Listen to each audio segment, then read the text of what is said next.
Alright, what's going on? It's your boy. My name's Burger, as always, and I am joined today by a very special guest. His name is Elysian. Say hi. Hello, that's me. I wouldn't say that I'm very special, but thanks for the confidence boost, I suppose. You're very special. Don't sell yourself short. Well, that's what my mom says anyway. Anyway, we're gonna talk some Overwatch League today. We got some power rankings, we've got some other stuff that is on the docket for today. And yeah, wanna just jump into it? Certainly, yeah. Alright, bottom to top or top to bottom? Let's go bottom to top. May as well save the best for last. Alright. And my dog just opened my door. Okay. Hi, Elysian's dog. So yeah, I separated my list into kind of tiers, and so my F tier, or like bottom tier, whatever, is Guangzhou Charge, Mayhem, Defiant, Hunters, Justice, in that order. I see. Are we doing like detailed explanations? Because I have a whole bunch of stuff. Oh yeah, we can do that. Okay, so I'll do my bottom four then as well. So, I actually numbered mine. So starting off at number 20, my last one is actually going to be Florida Mayhem. I know that there's, a lot of people say that Washington Justice are going to be the last, but I actually think that, my bottom three are probably pretty close together, but I'm going to say that Florida Mayhem is my definite bottom because you sign a bunch of mid to low tier Korean players and then fire their only Korean coach. Like, they signed the core of Meta Athena, which most recently just got demoted to Contenders Trials and relegated all the way back to Open Division.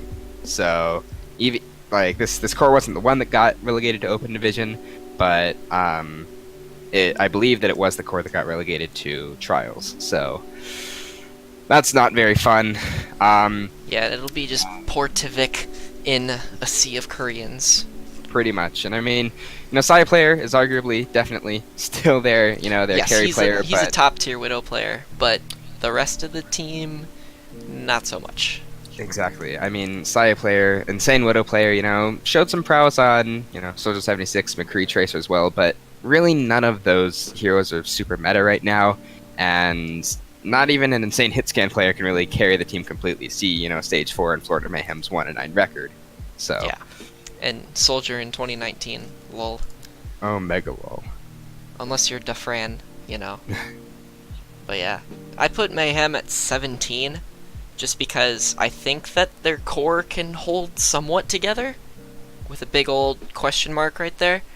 But Chengdu is, that's the half Chinese, half Korean, I believe.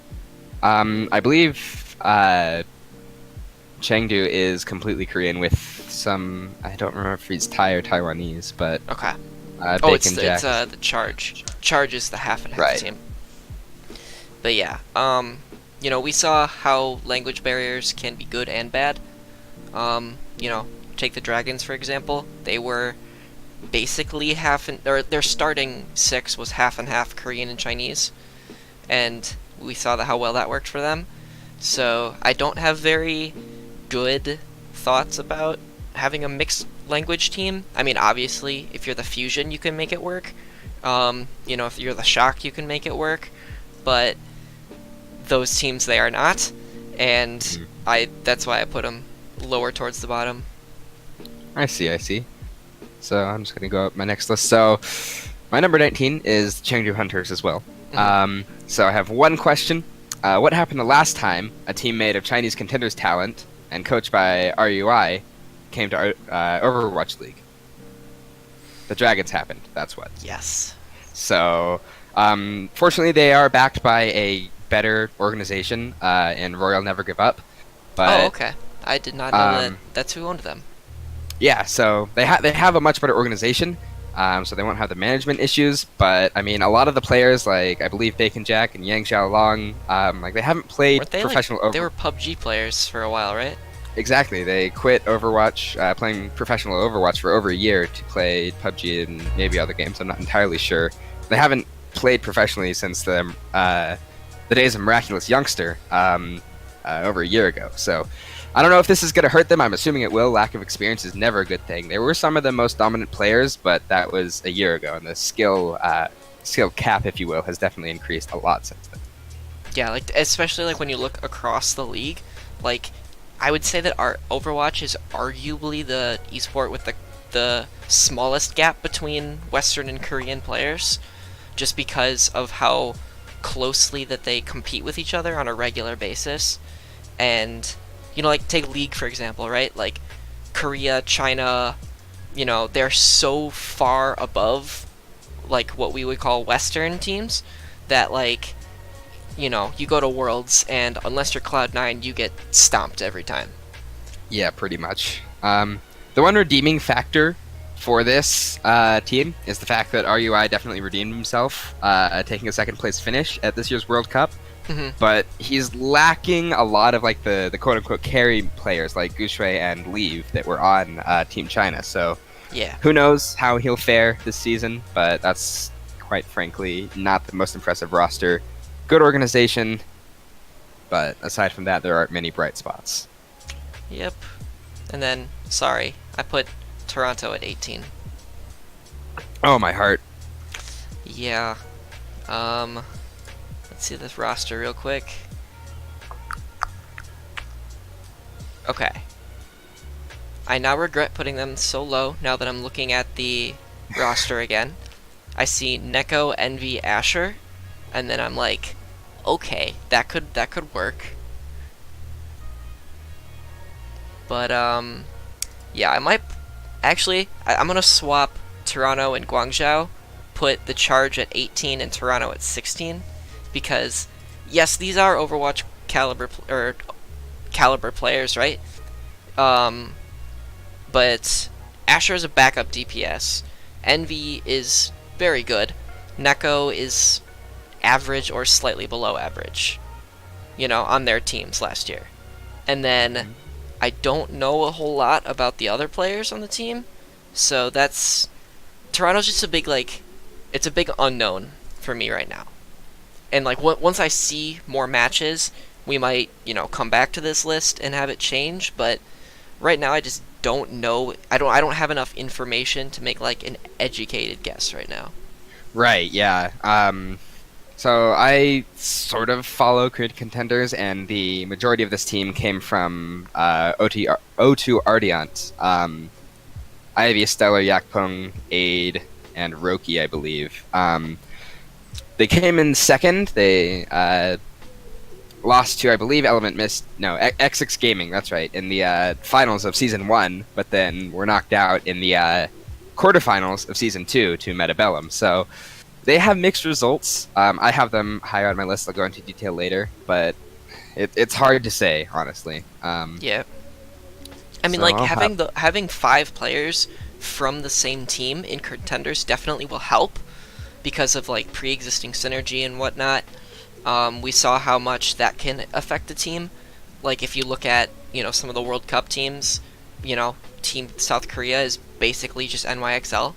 And they didn't have to scrim or they didn't have to practice maybe as hard, cough cough, sandbagging, but it just looks like synergy beats raw talent as an expansion team, in my opinion.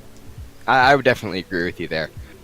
So I'm gonna hop up to my number 18, which is the Washington Justice. I mean. I like a lot of players on this team, I'm not going to lie, and I'm going to just say that I don't think that any team will go winless this season. I think that, it's more competitive. There aren't going to be any Dragon stories, I hope anyway.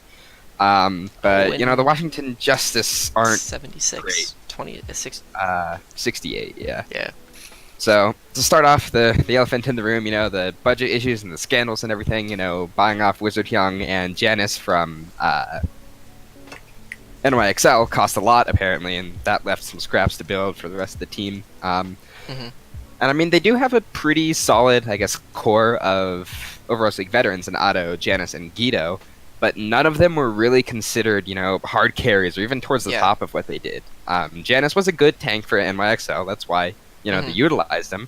He wasn't a complete bench player, and Guido has been with Lunatic High for I don't exactly remember how long, but he's shown some prowess too. But that I don't feel that three good players is enough to carry the rest of the pack. The good thing, of course, is they do have a strong coaching staff in MKL from Wizard Young as well. right last night's leftovers in Wizard Young from NYXL. They also have the Overwatch League's first female coach, I believe, in Avala. So they have a strong coaching staff, and obviously coaching can go a long way. But the rest of the team, like Sansam was on Meta Athena, the same failing Meta Athena that was in Open Division, I believe. Stratus, Corey, and Fazix were all mid-tier contenders players at best. I feel that the highs of this team could be pretty high, but their lows could also leave them at the bottom of the pack. So yeah, that's a good point. Alright, so I pretty much talked about my bottom 5. So then 15 for me is Shanghai. I definitely think they've improved over the off-season quite dramatically. But there is a big problem, and his name is Fearless. yep, I wrote my power rankings out before that all happened, and I didn't catch my mind when I was writing up all the details. So right now I have Dragons at 8, but without an actual main tank player, that's going to be quite interesting. Yeah, I know Giguri can play a bit of Orisa, and I know Guardian has been known to flex before, but that still leaves you without a main tank. Like Right. a dedicated main tank. To my knowledge, Youngjin has played some main tank professionally too, but that's I don't know. They mentioned that they're not going to make any last minute signings or anything. That the main tank position will be filled by another player on the team. So that's going to be questionable until if he even does come back, until Fearless gets back. Yeah. I don't think Shanghai will win a game their first week, but they will win a game sometime in the season. Yeah, let's see. And their first week is... I know they're playing Spark first. They're playing Chengdu, actually. Oh, no, that's the community countdown. I lied. Yeah. The yeah. first actual match, they're playing Spark. Spark versus Vancouver. Those are two very hard matches. In week 2, Boston and Chengdu, I think, are their first opportunities to get a win without a legitimate main tank player. But, I mean, hey, who knows? Maybe they'll surprise us. Yeah. Hopefully. I want to see Giguri win a match. Please. And I'm sure the pop-off is going to be incredible when they do win. I mean, the words finally happened. Shanghai Dragons win in the community countdown, but who knows if that'll transfer to the actual season. But Imagine not taking preseason seriously. Oh, mega lol. So yeah, I'm gonna hop up to my number 17 pick, which is the Boston Uprising. That low, huh? There are a lot of question marks for this team, I'm not gonna lie. Yeah. After there was this whole Huck thing. The whole Huck scandal and how they're like splitting up the team and everything. So first off, let's take a look at their roster here. They have, to my knowledge, 2 flex DPS players in Blase and Color Hex.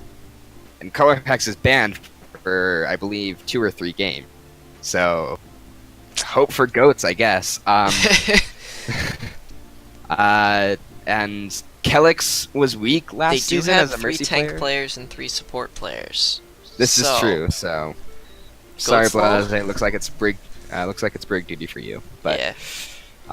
Kelix was weak as a mercy player last season. Who knows if that was just because he couldn't successfully make the transition from being a Lucio player, if I remember correctly. But I mean, AimGod showed some promise as a flex support. Zen player, yeah.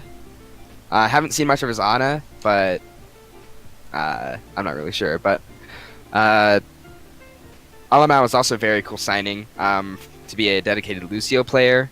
We saw how good he could be in the Los Angeles group stages. And I think that it's cool that the Boston Uprising, just the organization as a whole, is reaching out into like the New Zealand and Brazil, kind of these untapped regions. But who knows? But they're missing a lot from last season's success. They're missing Striker. They're missing Mistakes. Yeah, I feel like their tank line is going to be pretty solid. Gamsu and Note are, pretty good. I think But the rest of the team is kind of a yikes. Yeah, it's questionable. Gamsu and Note are still definitely a powerful tank duo. Mhm. Gamsu showed last season that his Reinhardt isn't necessarily Overwatch League level. It was close, but he definitely was not near the top. So Yeah, if he can grind that hero out, especially now that this meta is very, very Reinhardt heavy. Reinhardt heavy, if he can grind that to be an Overwatch League level, we've seen in the World Cup that Note can play a really good Diva, a really good Zarya. Haven't seen a lot of his Hog, but unfortunately Hog is in an interesting spot right now. So Don't they have the talk to me. flexibility.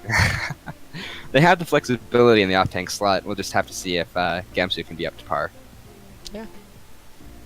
Alright, since you made it up to 15, I'm going to do my number 16 now. So my number 16 is Paris Eternal. And Okay. I know that I'm going to, it's questionable. And I should mention that, like, 16 through 12, even through 11 or 10, like, any of these teams could take any of these spots. It was really hard to rank here. Yeah. But Yeah, I think So- like 11 to 16 for me could go anywhere. pretty much, yeah. So, first off, I'm just going to say it. Soon and Shadowburn aren't going to be the super hard carry DPS duo that people are making them out to be. I think they're definitely going to be exactly strong. why I put them where I put them, because of Soon and Shadowburn and their experience. They're going to be strong, absolutely. Soon was a really good hit scan player, both on Widowmaker and Tracer and McCree on the Valiant last season. And Mhm. Shadowburn is arguably one of the world's best Pharahs. He's an excellent Genji player. And definitely, they're going to be strong, but I think that they're going to be far from the best. There's a lot of untapped talent here. Aside from Shadowburn, Soon, and Finzi, they're all contenders players coming up. So Yeah. there's definitely a lot of... So I put Paris at 13, and Mhm. I thought, like, having your DPS duo be the veterans in this case is better than having, like, your support line be veterans, because they know, like, DPS probably have the hardest job under pressure, right? Mhm. They have I would to agree there. they have to pop off, like, all the time, and Mhm. because they have that experience under their belt, they can kind of, like, control the flow of the game, like, help the rookies, as to say, like, adjust to that, especially if they haven't played, like, on a live stage before. I think that will be, like, a good leadership opportunity for those two guys. Yeah, definitely. So yeah, it's kind of hard to say if, like, Damon and Kai Kai and the rest of the coaching staff can get that talent Kai Kai's actually coaching. out there. Like, Kai Kai is a big kind of question mark. He was, the coach of Envious when they, won Apex and everything. I think, I'm not entirely sure on that, and then he went to the Dallas Fuel, and Dallas Fuel was a bonfire, so Dallas Fuel kicked him out. Then he went to the Outlaws, and Outlaws were mediocre, and then they kicked him out, or he left or something, and then now he's joining the Paris Eternal. So it's hard to say. He's Say what been you around will about him. He has landed jobs at 3 different teams, so he's This is true. got to be doing something right if 3 teams have been like, yes, I want this guy. Or he's got to be doing something wrong if 2 teams said, "Hey, we don't want this guy." But Sure. anyway, that's my 2 cents. So looking at this roster, it's definitely the best of the best in the EU, in my opinion. But will they, kind of one-trick goats, or can they fill out the holes in a more diverse metagame? Obviously, we're slowly moving away from 3-3 compositions, but Now we have it's still 3 with pretty a prevalent. Yeah, shadow goats, whatever. So, like, in the World Cup, Crew's been best. Soon, people like that, they showed that they could do, pretty well, not phenomenally, but I mean, Crew's managed to help Team UK upset Team US and everything. So obviously there's something there. Only time will tell how well they do. In my opinion, they're going to be good, but not great. They might be able to make it into playoffs, but it's if they really do, hard it's to going to say. be last seed. Exactly. They're not going to be number 4 or something like that. Yeah. Yep. So then 15. Yeah, I had Shanghai 15. That's right. Let's see. I'm going to take a drink real quick. Slurp. Slurp. Okay, so my number 15, and again, keep in mind that, pretty much 11 through 16 could go anywhere on this list, so it's hard to rank, but my number 15 is the Houston Outlaws. So Okay. they filled the tracer-filled hole in their heart with Dante about 9 months too late. Yeah. So Dante gives the flexibility to this roster. He can play Genji, he can play Sombra, he can play. I mean, he's known for Tracer his and everything. Tracer and Sombra, though. Right, exactly. So and then you have Arhan, who is a better Genji than Dante, and then you have Jake, who can play Pharah and Junkrat, Jake Rat smile. and then Linkser will be your hit scan, pretty much. Mm-hmm. Because Linkser is the best counter sniper in the league, and I believe that the stats say that. Yeah. I remember them saying that last season, and if they somehow bring it back to a Widowmaker meta, then Linkser is going to be your guy. And, Absolutely. Bonnie and Raucus are Muma and Coolmat are very good. I mean, at least Muma's the best Western main tank, in my I would opinion. agree with you there. And then Coolmat is solid. Spree is a very good Zarya. And then I would have liked them to do more, right? Exactly. Yeah, that's the big issue. Dante was good, but you need something else. Like, something else is still missing, and I don't know what it is, but something is missing. Exactly. This, the team was pretty much the model of mediocrity. They weren't great. They weren't bad. They were just kind of there. They were just the model of mediocrity last season, and they didn't make a lot of major changes. They, I believe the only thing they really did was pick up Dante and then release Clockwork and Mendo. Right. Who didn't play much anyway. Right, and Fact Fiction, but who's going to start over Muma? That's kind of funny. But yeah, it's hard to see them anywhere but towards the middle of standings. I put them directly in the middle. I put them at 10. Yeah. So there are, of course, a couple bright spots. Muma on main tank, definitely one of the, if not the best Western main tanks, and Linkser on hit scan. But aside from that, there are no real superstars. I know that a really big point that casters and analysts and everything hammered into Valiant fans' heads last season was, oh yeah, they have no star DPS players. But now looking at Houston Outlaws, they don't have a lot of star players, period. They have a lot of popularity, being, pretty much the Western boys, picking up a lot of Team UK or US from 2017. That's why I started being a fan in the first place, because they were the Western boys. I mean, and Coolmat, basically, but that's okay. Yeah. And then, I was gonna say something else. Oh yeah, Jake being a caster, he's already sold out. He's done playing professionally. He's on the way out. Goodbye, washed up, something like that. I don't know, but yeah, Jake's a good guy. Definitely, yeah. Just hopping onto the support line real quick. Bonnie was a question mark last season. He was decent, not terrible, but not necessarily good. But he has showed some promise on Team Canada, the World Cup. His finishing Lucio third and looks really everything. Definitely. He even popped off on Zen a couple times and played a good Ana. And Boink also. He was brought on as a Lucio player, if I'm not mistaken. So, in a meta game right now that really, really, I don't want to say relies on, but heavily utilizes Lucio, I'm interested to see who will be starting over that. But I mean, I obviously haven't heard their scrims or whatever, but from what I know, Bonnie is a very good shot caller. He's a very good in-game leader, and that might keep him in over Boink, even if Boink is a better Lucio player. I think they're gonna want Banny in purely for his communication, but who knows?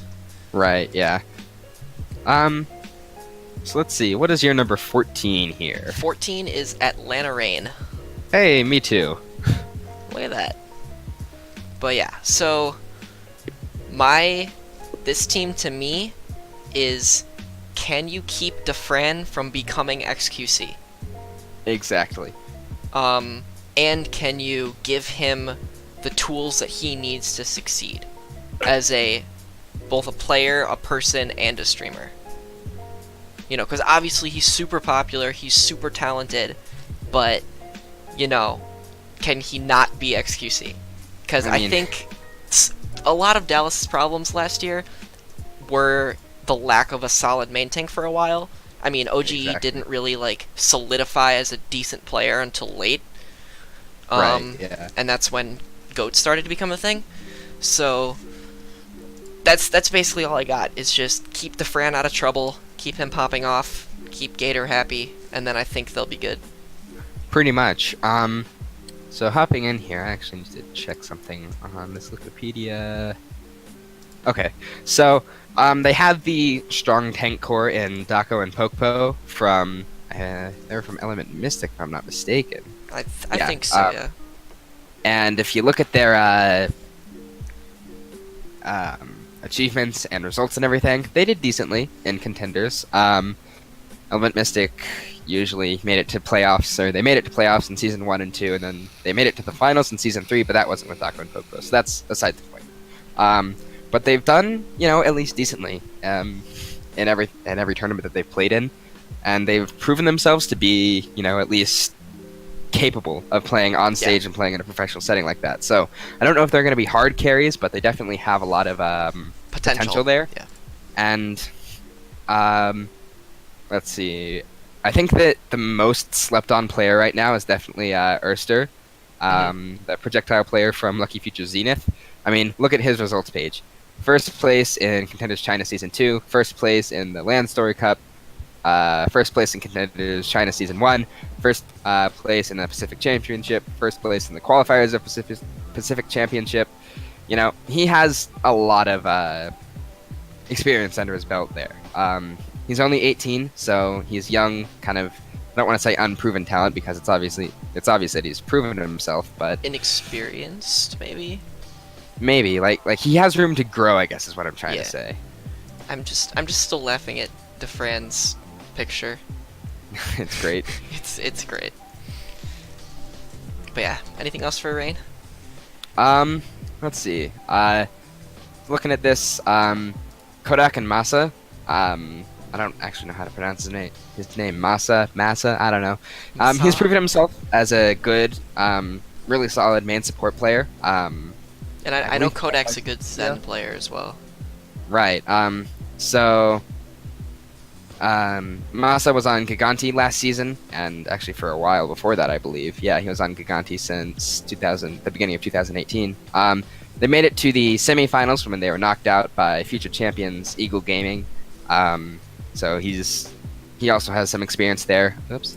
But also, Kodak proved himself in the World Cup there for Team Germany, even though they got knocked out by both France and the UK moving on to BlizzCon. But Kodak's proven himself, you know, K Kodak, almost like Jonak. But the thing that I'm really excited for is Dogman. Oh, right! I totally forgot about that. Yep, he's the second great debate. Yeah, oh god, I hated that. But he's proven himself to be arguably one of the best Western flex supports up there, competing with Sleepy, and I would say that he surpasses Raucus in that probably in that respect. But so I'm really excited to see which of the two will start. I want to see Dogman, dude. Oh yeah, definitely. He's been grinding since the very beginning. It's so cool to see him finally make it, if you will. But yeah. So moving on, 13 is Paris for me. We already talked about them, and then that's right. 12 is Spark. I see. So I'm gonna hop up my 13 here for a sec. So I may be sleeping on this team, but my 13 is the Dallas Fuel. Okay. I may still be sleeping on them, but they're going to be, you know, decent at the very least. Additions in RCK and Zachary are very promising. Zachary, as a flex DPS player, is a little bit questionable given his performance in the World Cup for Team USA, and his history as primarily a hit scan player on Fusion University alongside Who Are You? But before then, he was still a respectable flex DPS player, projectile, and everything. I'm pretty sure that's just because Who Are You was so good. They were like, here, Zachary, just snipe for a while. Basically, yeah. he's been in Brig Jail for a very long time. I've seen all the jokes about Brig Jail, and even if Zachary is your starting flex DPS, you have Taimu, AKM, and Effect. And what do they all play? That was definitely Widowmaker one of and my. McCree. Yep, that was my other point. They have 3 hitscan players. That's my main issue with the roster. They have Taimu, Effect, AKM. They're all extremely talented hitscan players. And now, having Effect has a good Zarya, I know, but I don't know if Taimu or AKM have a Zarya. And if they don't, then that could not be very good for goats if that's still played, obviously. And again, Mickey is a very well-established Brig player as well. Right, so yeah. it's like, how are all of these pieces going to fit together? And I mean, that's just assuming that Goats is still alive. Right. But yeah, so having more than one flex, or rather hitscan player, obviously allows for more flexibility. You can run Widowmaker Tracer like the Valiant did with Bunny and Soon. But 3, this is kind of similar to how the Shockingly Excelsior are right now. But how is this talent going to be utilized? And I mean, please God, just no more AKM Genji. AKM Blade. Oh man. Alright, so the fuel, anything else I had to yeah, other than like their particular mains aren't really suited to the meta right now, but they got Closer from London. He can be a good addition. They got RCK. He's obviously very talented. And like they could stick him on Diva, Mickey on Brig if they wanted to. Right, yeah. But I doubt that'll be the case. I'm pretty sure Mickey will just stick to off tank. But yeah, we'll have to see how the meta develops and then maybe come back to Dallas. But I put them at 9. I put them at 9. Yeah. One more thing. So OGE is definitely, or OG, whatever his name is. I'm not entirely sure, but he's definitely one of the best Reinhardts in the league. I remember a clip of Space saying that he probably was the best Reinhardt in the world. I'm not sure if I agree with him being, the best in the world, but he's definitely very high tier. And I mean, if you fill out that tank line with a not super aggressive, near suicidal off tank, and RCK kind of replace Mickey in that regard, and you definitely have a solid tank line. Like, Mickey is definitely still a good player. He's been with Envious since the old days, if you will. But evidently his aggressive style has definitely come to hurt the team a little bit, I feel. But I guess we'll just have to see, as we keep saying, Yeah. Alright, so 12. 12 for me is Huangzhou Spark. And I like this team a lot. I like Crystal, I like Gushui, I like IDK, I like No Smite, but the rest of them I'm not so sure about. And if I'm not mistaken, Gushui is the only Chinese? No, Crystal's also Chinese. Oh, okay, yeah. I mean, but other than them, it's a South Korean team, so if they can figure that communication barrier out, I think they'll be good. I know a lot of casters and analysts saying that these guys are one of, if not the best expansion team. So they certainly have fan support already. Now they just have to back it up, basically. Right, yeah. So I actually have Hangzhou a little bit higher at number 10. And the main reason for that is looking back at their core.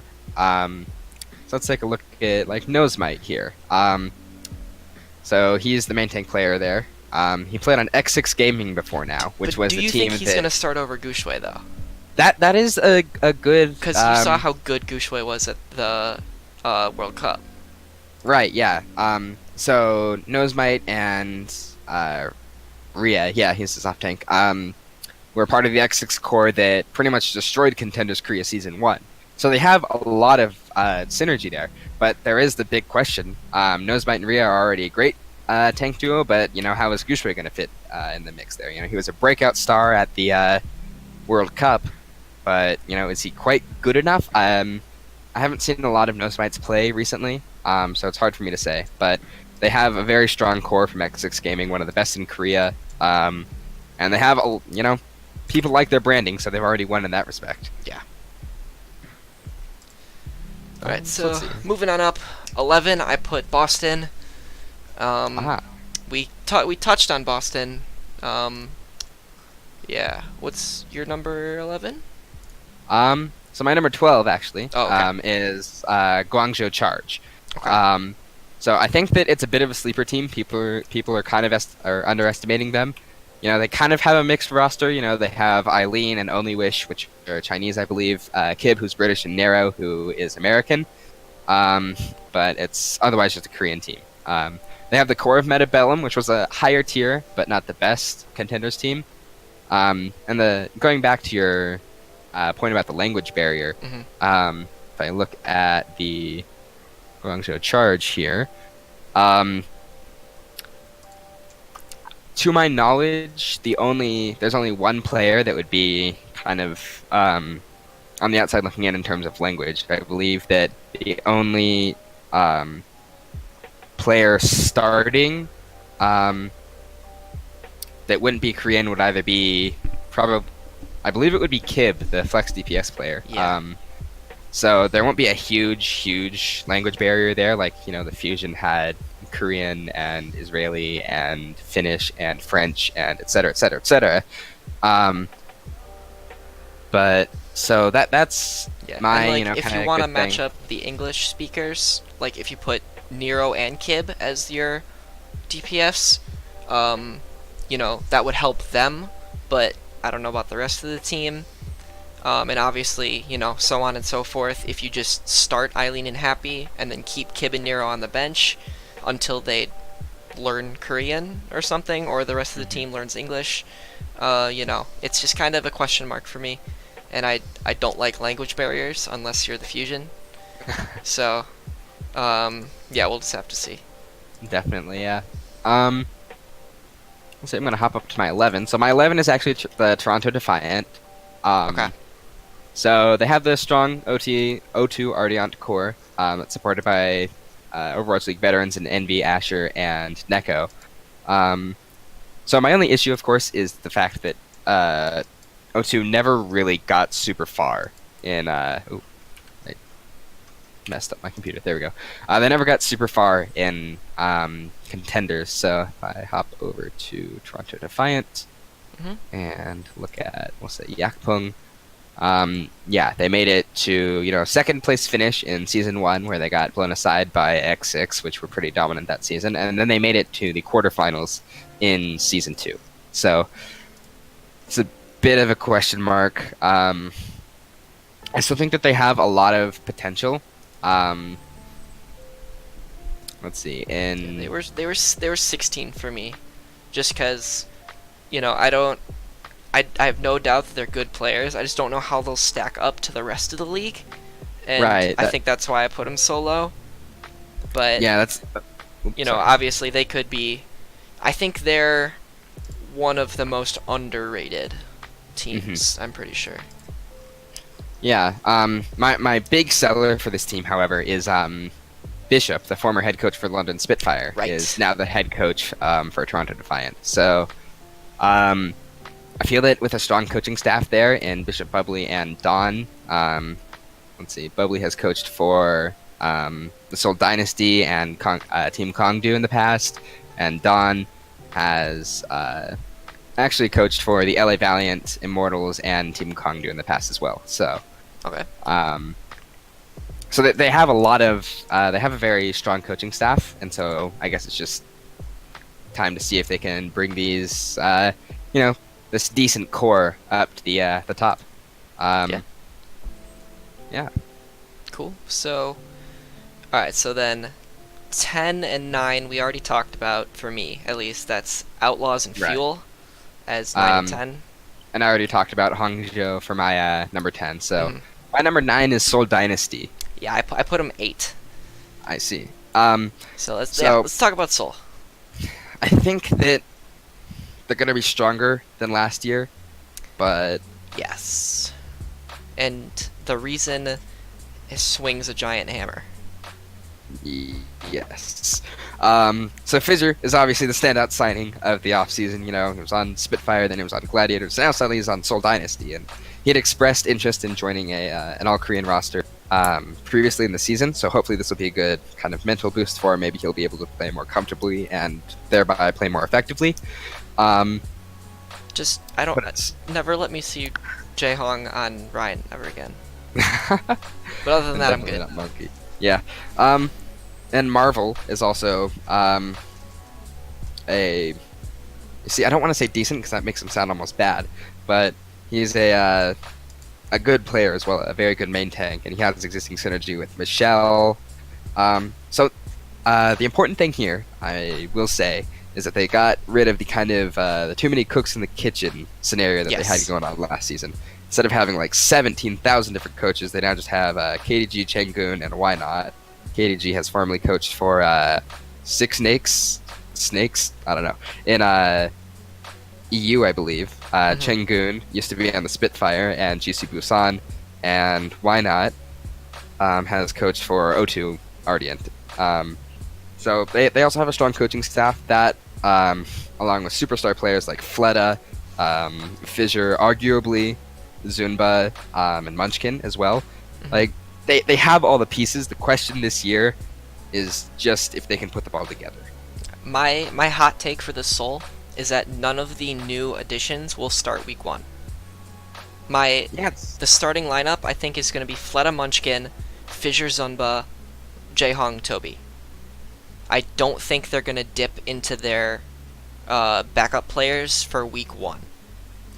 Definitely, yeah. But based on how much Seoul likes to flip their roster around, Jae-hong main tank, they will definitely see some playing time. I just don't think week 1, game 1, we're going to see it. Right, yeah. Jexy has solidified himself as, a decent main support. Time will tell if he's better than Toby. Toby used to be regarded, as like one of the best Lucios in the world. I think that's changed now, but I do still believe he's a capable main support player. Because he's got stuck on Mercy for so long. Smile. About that. Yes, I do. Just let me be a Lucio bot, please. But yeah, so again, they have all the pieces. They have superstars: Fissure, Munchkin, Fleta, Toby, Jae-hong, Zunba. Even Marvel and Michelle could be considered really up there. And they have a lot of different experienced and very good coaches as well. So just if they can put them all together, that'd be great. Yeah. So then that takes care of my B, C, and F tiers. So now, number 7. Or, did we talk about your number 8 already? Oh, did you ready to go over yours? Yeah. So my number 8 is, or at least was, the Shanghai Dragons. Oof. It's hard to say now that Fearless is out. Yeah. However, if I can find Shanghai Dragons here it is. So they understandably completely restarted after last season. They got rid of everybody except for Dia, Fearless, and Kaguri, and started over. The big thing here is the addition of most of the Kangdu Panthera roster from last season. Season 2, rather, of Korean Contenders. They brought Runaway to 8 maps in a 7-map set in the final before they eventually lost. But I mean, that's pretty much an accomplishment in itself. And I mean, you have a lot of really experienced players. You have Ding, who is widely considered to be one of the best FARs in Korea. You have Youngjin, who is an impressive Brigida player, in addition to having experience on Genji and other projectile heroes. We have Guardian, who used to play for Toronto Esports, I believe. RIP Toronto Esports. Rest in peace. And he's been shown to have, just to be very capable. I'm not sure if he'll take the starting spot over Guguri. I haven't seen his play enough, but I think Guguri's just too popular. Yeah, I mean, popularity. I think she has the Defran complex, where like, if Atlanta benches Defran, their fan base disappears. Pretty much. And yeah. I feel like that's the Dragons' problem. Is if they bench Guguri, their fan base is going to disappear already. Because I feel like people only like the Dragons because they suck. Pity fans, I guess. But, like once they start winning, they have DM too, the other half of Carpe. And, we know how good Carpe is. And if he's anything close to that, then that's going to be a very deadly weapon. So we just need Fearless to get better, Better. and then I will maybe agree with you, but 8 is just way too high for me to comfortably put the Dragons. Right, yeah, and this was made before Right. Fearless, the announcement with Fearless. Like, if Fearless was there, I strongly believe that they have a very good chance. But, and I'm just going to touch on DM. DM is a part of the same Lucky Future Zenith as Erster that has pretty much been winning since late Ever. 2017. So, but yeah, let me look back at this. They also have Luffy or Luffy and Koma, who have been mainstays in Korean Overwatch, not necessarily as a support duo, but they've just been there for so long. They've been back since the Kongdu Panthera days back in Apex and Uncia. Koma used to play on Flash Lux, and Koma even used to play on Runaway. So Oh yeah. they have. It's pretty similar to the Shanghai, or not the Shanghai, to the Seoul Dynasty. They have a lot of promising pieces They got here, a lot of including pieces. They just need to figure out how to put them all together. exactly with coaches like Bluehouse, Creed, and Levi, and definitely just the pure experience on this team is definitely a lot. They have a lot going for them, but with Fearless out, it's really hard to say where they'll end up. Sounds good. So 7. So 4 through 7 was really difficult for me as well. So 4 through 7 can really go either way, but 7 I have Gladiators. And All right. that is because look at Gladiators Stage 1 Season 1, right? They're like a middle of the table team. Stage 2, they pick up Fissure. They become a playoff contender. Look at playoffs. Fissure is gone. They are knocked out of playoffs immediately. And Remix is gone too. So, Roar is good, but he's not as good as Fissure. And Fissure was such a playmaker, and he was so good at enabling the rest of his team around him that he's gonna be missed a whole lot more than Roar is going to help. And that's my hot take on the Gladiators. Yeah, I feel like I could pretty much agree with you there. Gladiators are a bit higher up on my list, so I'll touch on my opinions on them later. But my number 7 is actually the San Francisco Shock. Okay. So I feel that, sort of close to you, I feel that probably anywhere between 4 and 7 could be anywhere much like the bottom tier and the middle tier, actually. So things seem to be a bit closer this. Yeah, it's a lot harder to make these than I thought when I was putting them together today. But yeah, so the San Francisco Shock, they have a lot to work with. I mean, first off, they're one Korean main support player away from having 2 starting rosters, basically, a Western and a Korean one. But so let's just start going down the list. Baby Bay is decent, not great, but I mean, provided he grinds, I'm sure that he could definitely be a very prominent Western hit scan player. He's kind of like Jake. His personality is bigger than his play. Right. And you see all the Ateo stuff that he's doing. I think that's so funny. I love all of that content. But then look at Architect, Baby Bay, Striker, Sinatra. Right. Where have we seen this before? You know? Last season. There's too many hit scan players. Exactly. So let's take a look here. So see, I don't even think Sinatra has his starting job. I think that goes to Striker. Yeah. So we have Striker here, who solidified himself as one of the best tracers and a competent Widowmaker. Towards the end of the season, especially, and then you also have Sinatra, who's competing for that slot. You have Architect, who's a great Pharah and Genji player, in addition to having a good Widowmaker. And then you toss in Baby Bay too, and it's just you have all the stuff. And then Rascal, not to mention Rascal, who's played on now 3. He's joined Fissure in the 3 Overwatch League team club. Mm-hmm. He's proven himself to be a competent player. He's just had these mental fits, dare I say. where, if my memory serves correctly, when he was playing on the Fuel, he had some personality conflicts and everything, where eventually they just ended up benching him. Yeah. Which is kind of a shame, because he's a good player. But absolutely, yeah. yeah, if he can get that under control, I think he'll fit in really well with this roster. Because, like, you look at Super, you look at Sinatra, you look at Baby Bay, like, these guys have huge personalities as well as their play. So, Shock is definitely one of my favorite teams to watch. Mhm. Let's see, where did I put them? I put them 5. I see. I put Shock 5. But yeah, so they have a lot to work with here. The big thing will be solidifying who will start out of those 5 DPS players, because I would argue that all 5 of them could be on a starting slot. Oh yeah, definitely. On an Overwatch League team.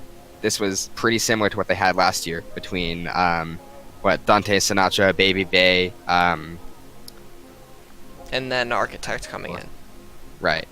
So they just had so much in IDDQD, not to mention they had a whole lot, and they couldn't seem to solidify they that. Sure used IDDQD a lot. Hey, he has an infinite KD, what can I say? True. But yeah, so I think they have pieces. It's just solidifying a roster and figuring out what works for them. Yeah. Oh, and not to mention their coaching staff. They have Krusty now. Krusty, yeah. He's probably one of the best coaches that we have. Definitely. Speaking of coaches, something I forgot to mention. Oh. Jane is the support coach for Dallas. That's right, yeah. He's not necessarily like a reviewer or anything, but that was like a little bit of a thonk when I saw that, because I watched their like roster reveal video, right? Right. And Jane is a support coach, and Jane doesn't strike me as being a particular supporty kind of player. Right. Because when I do watch him play gameplay, he just fills, right? Right. Or he'll play Zarya or something like that. So that was just a little bit of a shock to me. I'm sure he is very studied at what he does and just doesn't show that to the stream. But when I watch his stream, that's not the first thing I think of. Is this guy should be a support coach. I guess the big thing there is that he has such kind of experience. Just coaching overall. They already had Tikati for DPS, and they already had Coco on board pretty much. They just moved him to a coach role. And I mean, Coco was widely considered at one point to be one of the world's best Reinhardts. Then he kind of fell off as competition rose, but he's still a competent player, and I feel that can definitely help. So all they're missing is a little gaping hole in the support department. So I feel that just Jane's experience in coaching Team Canada and coaching just people in general, I guess, he definitely gives the Fuel a popularity boost. But yeah. Alright, so Number 6. And I'm gonna get some flack for this. But oh boy. I have Runa Titans at number 6. I do as well. And I'm gonna hit these guys with the most overrated team coming in. And I would agree. I put them at number 6 because I think they're incredibly good. But you look at Contenders Korea, right? They don't win anything until this most recent season. First of all, it was a grind to get there. And secondly, that's when all of the talent had already left for the Overwatch League. So, Season 2 of Contenders Korea, you're playing with the scraps of everybody that's left. And that's when Runaway started winning. And now that they're in the Overwatch League, can they still stack up to these players who have been doing, what they've been doing for an entire year already? Exactly, yeah. So I would definitely agree with you that they're a bit overhyped. Like, I see people putting them in, number 3, number 4, even number 2, I think, at one point. And it's like, yikes. I don't feel that they have what's needed for that. They're gonna be a playoff team regardless. But it's probably going to be the lower playoff team. They're not quite as good as everybody says they is, but they are but they are definitely a top tier team. Right. They're definitely mid to or mid high to high tier. But they already have a big fan base. I believe that there's a kind of survey put out on r/competitive Overwatch, and Runaway beat out half of the Overwatch League teams, including the Los Angeles Valiant, I believe the Boston Uprising, teams like that.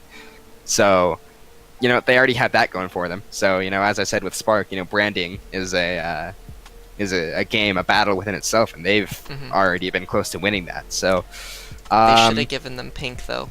They should have. they should have. Should have given them pink. But oh well. I like the new Vancouver logo. And I think because they're owned by the Canucks, they have to use the same kind of branding as the Canucks colors wise, but they did good with what they had.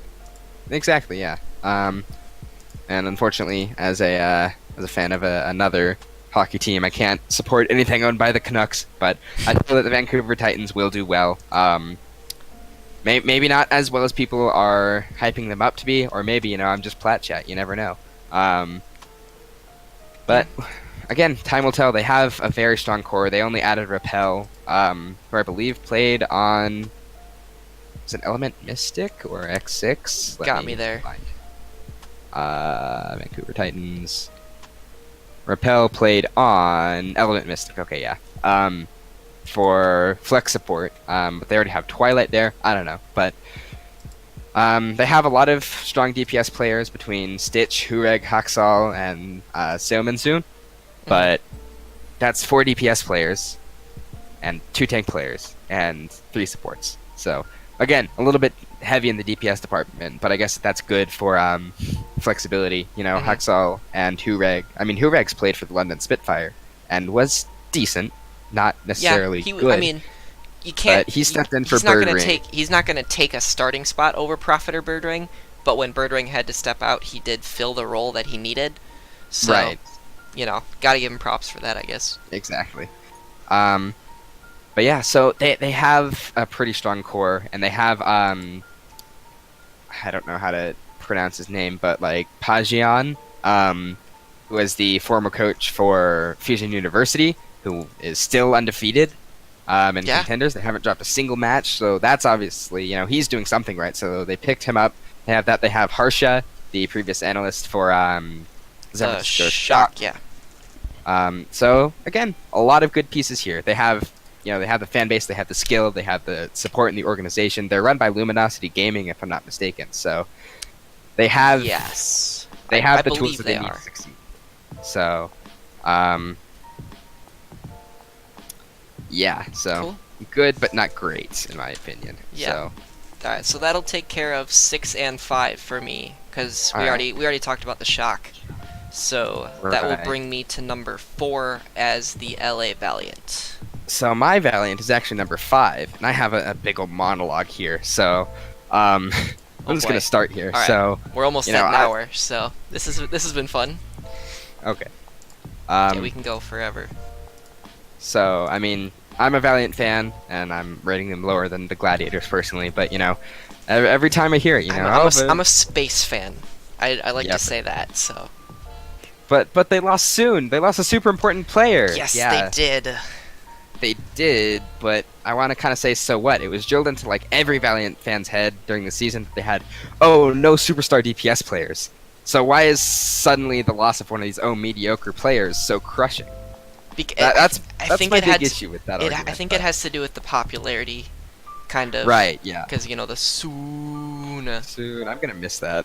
Yeah. I mean, you'll still get it. He's still playing. Yeah, but not from my team. Yeah. True. But yeah, so they have one of the best tank lines in Fate and Space, definitely. Oh, yeah. Space is probably the best diva in Overwatch League. I would argue Fury for that, but he's probably the best Western diva player. Yeah. And I mean, Izayaki and Custa show a lot of promise in the support section.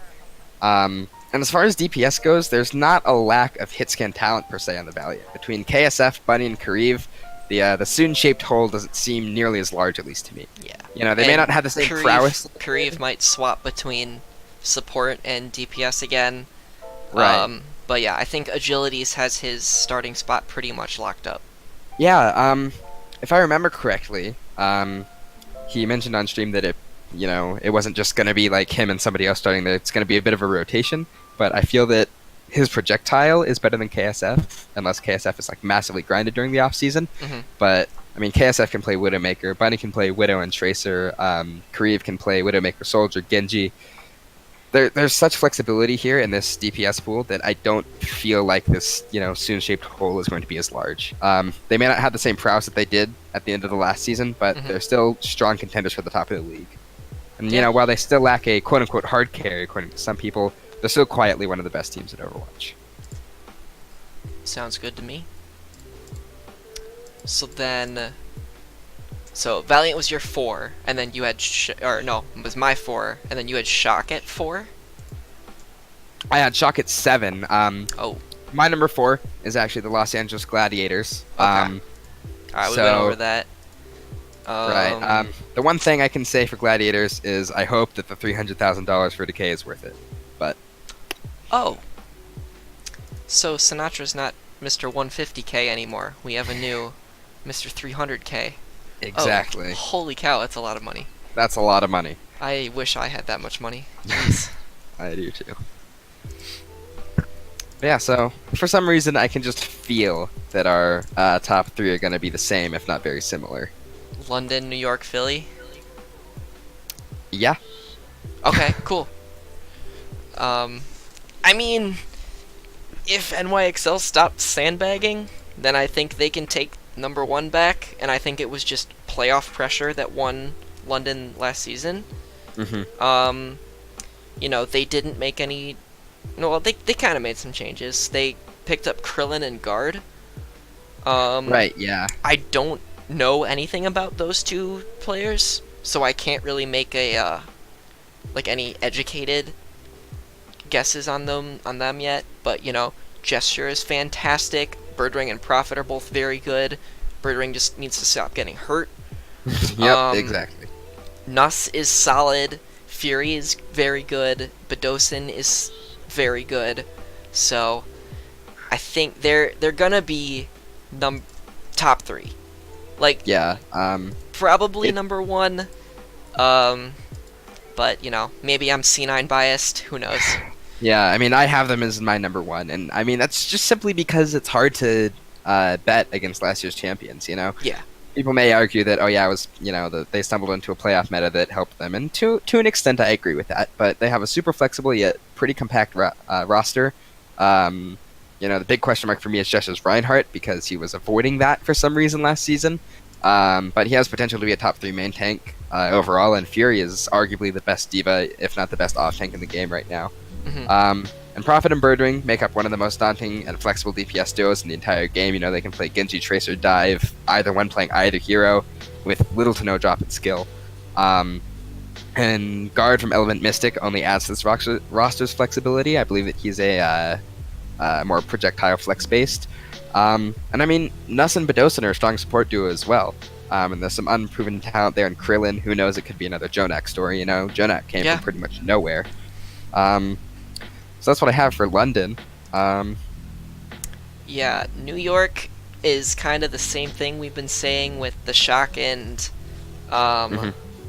with what other team was it? Oh jeez, I can't think. Okay, so with the Shock, they've got 5 DPS players and 1, maybe 2 flex players. Right. And any of these 5 would totally be starting if they were anywhere but the NYXL. Absolutely. But because they're all in the same place, it's gonna be, they're gonna have to battle for a starting spot. Exactly. It's hard to go against, Libero and Sabiolbi or Libero and Pine. I feel that perhaps having Nene in, maybe a Nene Libero starting DPS too, I'm not really sure, just because Nene is more flexible. He can play McCree, Tracer, Widowmaker, all that stuff. Kind of like Sabiolbi, I'm not really sure. But yeah. I mean, but have you ever seen Pine play anything except Widow or McCree? Exactly, yeah. Have you seen Sabiolbi go beyond Tracer, except for stage 4 or the playoffs? Right. Do either of them have a Zarya for goats? Do either of them have a Brig for goats? Exactly. So I mean, when you think about it, many of the players can be considered the best in their roles. You know, Sabiolbe as a Tracer player, Libero for flex DPS, Jonak for flex support, Arc and Animo for main support, etc. But the difference is they maintain such a high performance in a more compact meta. You know, they can't exactly rely on Jonak's Zen all the time now. You know, they can't rely to put all that, or they can't rely on putting all those resources into him. You know, they would have Arc pocketing him pretty much the entire game and have Ana is also very good, and Yes, we haven't gotten a chance to see that, but I feel like he's not just a one-trick Zen, even though that's what he's been playing. And then, you know, Mono and Meko are extraordinarily good at their players, or at their positions. Exactly. So yeah, they have a super powerful DPS line, as we said, but my big question here is who will actually play and who is kind of trade bait. I mean, I'm sure that any team would really kill to have any of these players on their team. I don't think they will, though. Like, Flower has been, like, affiliated with New York forever. Nene as well. I don't think they're gonna give him away. They can't really afford to give up a support player. And, you know, Pine, Libero, and Sabiolbe, they're the Tom Brady's, you know? They're not going anywhere. They're staying on New York, so... I mean, I could see your point of trade bait, but I don't think they're going to do it. Yeah, that's just kind of the question. I have no clue, honestly, but... So they lost Wizard Hyung and Janice, but most of their success in terms of coaching anyway can be attributed to Pavan anyway. That's why Pavan was the head coach for Team South Korea and not Wizard Hyung. But so they were arguably the most consistent and most dominant team in Season 1 until they weren't. If they can replicate that, except keep going for the entire season, then they're definitely championship contenders again. Yeah. And that will leave Philadelphia at number 3. Yeah. So, in my opinion, they still live and die by the DPS. Carpe and EQO are one of the best DPS duos in the Overwatch League right now, but the team relies heavily on them to pop off. Yeah, and main tank is kind of a for me. Sato, I know, was banned forever. Fraggy is Fraggy. Poco is probably their hard carry, if not Carpe. His Diva's incredible. His Zarya is incredible. And then I'm really glad that Elk is playing. I like him a lot. I don't think he'll start much because I think he's on a 2-way contract. But and like Neptuno is fantastic Mercy player. Boombox is a great Zen and Moira player. We saw him play some Moira for Team UK. So you know, they're gonna make the playoffs again. They might be another 5 seed sneaking into the grand finals, but I don't think they can stack up to London and New York. Yeah, I don't know. It's hard to say. But they have a strong tank line. Fraggy was widely considered before Overwatch League anyway to be one of the best Reinhardts in the world. Poke is very flexible on both Diva and Zarya, and even some Hog. And I mean, Sato showed lots of promise last season. He was I would argue a better... see of him, Right. He played, pretty much started full-time in Stage 4, so we got a bit, you know, some tastes. He was a really good Winston, not the best Reinhardt in the world, but he showed promise anyway. And I mean, Elk and Neptuno are really strong in the main category, or main support category. Elk's a great Lucio. Neptuno's, you know, very aggressive, I would say. You know, pretty much coining the Battle Mercy style last season. But the big question mark for this team is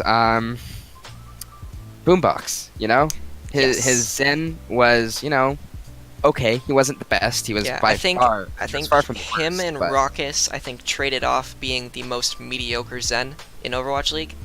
Exactly. If his Ana can hold up like his Zen can, even if it's just mid tier, then the Fusion are in a good spot. But you know, this. Who knows? You know, I haven't seen a lot of his Ana play, but. But yeah, I think so. That's that. That'll do it. I think we've gone through all 20. I believe we have. Nice. Any closing thoughts? Any other tidbits you wanted to throw out there? It's close this year, you know. Yeah, it's much closer. A lot of the top teams, probably 1 through 5 could go anywhere there, and like 6 through 10 could go anywhere there, and then 11 through 16 could go anywhere there, and 17 through 20 could go anywhere there. Like there are obviously some tiers, but within the tiers, it's extremely competitive. I'm excited to see where the season goes. Yeah, who knows? Maybe at like after stage 2, we'll come back to this and talk about how wrong we were. I'm probably going to be completely incorrect from like number 5 under or something. I don't know. Yeah, but yeah. So, my name is Burger, as always. Esports Off the Grill. You know my show. I'm joined today by my pocket healer, Elysian. Both of us play for the Fusion Elementary, a plat Overwatch team currently competing in the All Heroes tournament. You can, catch our coach streaming our matches, CoolPup69. I play off tank, he plays main support. I'd say we're pretty good friends. Yeah. On occasion. But yeah, thank you guys for listening. Make sure to like and subscribe. Yeah, that was lame. We need a better ending. I honestly can't come up with anything better, so. Alright. GG, go next, I guess. GG, go again. Alright, see you guys next time. Thank you.